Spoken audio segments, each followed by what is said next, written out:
After dating for 5 years, my fiancé told me he wasn't sure about marrying me. Then he joked in front of his friends, "If you were prettier, I'd marry you." This morning, his mom called me in tears. We met in college. I was 22, he was 24. Everyone said we were perfect together. We moved in after 2 years, adopted a dog, merged our lives completely. When he proposed 3 years ago at my favorite restaurant, I genuinely thought I was the luckiest woman alive. The cracks started showing about 6 months ago. He became distant, stayed late at work more often, checked his phone constantly. I asked him multiple times if something was wrong. He always said he was just stressed about his promotion. I believed him because I wanted to. 2 months ago, we were addressing wedding invitations. The ceremony was supposed to be in September. I was showing him the seating chart when he just stopped and said, "I need to tell you something." My heart dropped. I thought he was going to confess to cheating. Instead, he said he wasn't sure if he wanted to get married anymore. Not to anyone, he clarified. Like that made it better. He said he loved me but didn't know if he was ready for forever. I sat there in complete shock, holding wedding invitations with our names printed together in gold lettering. I asked him why he proposed if he wasn't sure. He said he thought he'd feel ready eventually, that his parents had been asking when he'd settle down, that all his friends were getting married and he felt like it was just what you do after being together that long.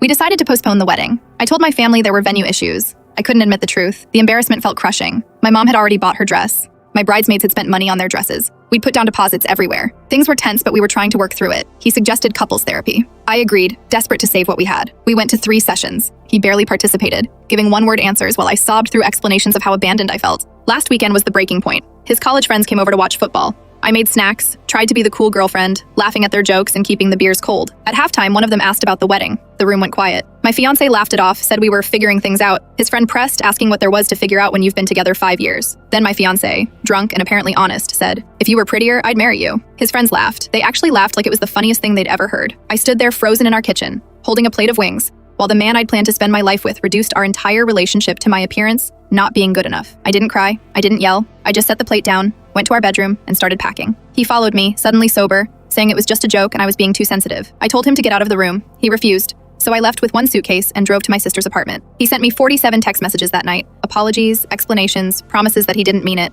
I blocked him on everything. This morning, his mother called me. She was crying so hard I could barely understand her. She said she talked to him and he told her everything. She apologized for raising a son who could be so cruel. She said she thought of me as a daughter and was devastated by what he'd done. Then she told me something that made everything make sense. 3 months ago, he ran into his ex-girlfriend at a work conference, the ex who broke his heart 7 years ago. His mom said he'd been different since then, distant with his family too. She thinks he's been comparing me to her this whole time. His mom begged me not to take him back, his own mother. She said I deserved someone who was sure about me from day one, who wouldn't need 5 years and a broken engagement to figure out if I was enough. I'm 29 years old. I wasted 5 years on someone who was settling for me while wishing I looked like someone else. The wedding venue deposit is non-refundable. My dress is hanging in my sister's closet. The save the dates already went out. I keep thinking about all the times I caught him looking at me with this distant expression, and I thought he was just thinking about work. Now I know he was wishing I was someone else.